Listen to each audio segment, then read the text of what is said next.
My mother-in-law came to visit after I brought my newborn home from the hospital. While I was sleeping, she completely redecorated my baby's nursery without permission. But that wasn't even the worst part. I gave birth to my first baby 3 weeks ago. It was a difficult pregnancy and an even more difficult delivery.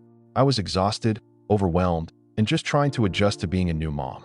My mother-in-law had been texting nonstop asking when she could come visit the baby. My husband and I told her we needed a week to settle in first. She agreed, but she wasn't happy about it. Finally, after a week, we invited her to visit. She showed up with 3 suitcases. I thought she was bringing gifts.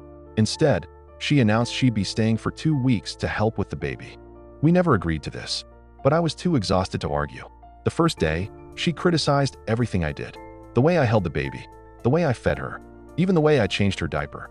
She kept saying, "That's not how I did it with my son." I tried to be patient. She was just trying to help, I told myself. On the second day, I finally got the baby down for a nap and went to take a desperately needed shower. When I came back downstairs 20 minutes later, I heard noise coming from the nursery. I walked in and almost had a heart attack. My mother-in-law had completely redecorated the entire room. The beautiful yellow and gray theme I'd spent months putting together, gone. She'd taken down all my decorations, rearranged the furniture, and hung up her own curtains and pictures that she'd brought in those suitcases. She smiled at me and said, "I know you'll love it. This is how a real nursery should look." I was speechless. I started crying. My husband came running upstairs and saw what she'd done.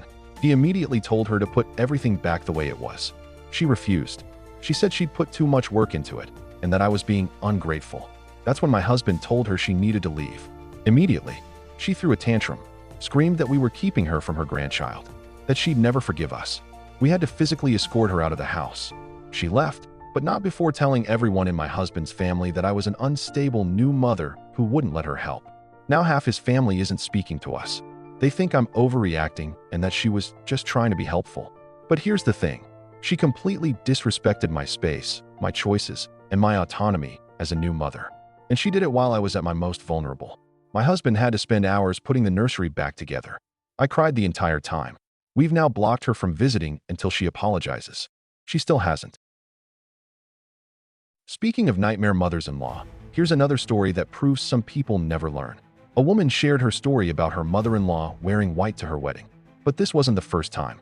At her bridal shower, her mother-in-law showed up in a white dress. Everyone was shocked, but the bride tried to brush it off. At her bachelorette party, her mother-in-law wasn't even invited, but she showed up anyway, wearing white. So when the wedding day came, the bride and her bridesmaids had a plan. They stationed someone at the entrance with a bottle of red wine, ready to accidentally spill it if the mother-in-law showed up in white. Sure enough, she did. A full white wedding gown with a train. The bridesmaid tripped and spilled an entire bottle of red wine all over the dress. The mother-in-law screamed and left the wedding immediately. She tried to sue the bride for the cost of the dress. The judge threw the case out. And the best part? The photographer made sure every single photo of the mother-in-law showed the wine-stained dress in all its glory. Sometimes, karma needs a little help from your friends. So what do you think? Were these mothers-in-law out of line? Or were the daughters-in-law too harsh? Let me know in the comments. And if you have your own mother-in-law horror story, I want to hear it. Subscribe to Story Republic for more family drama every day.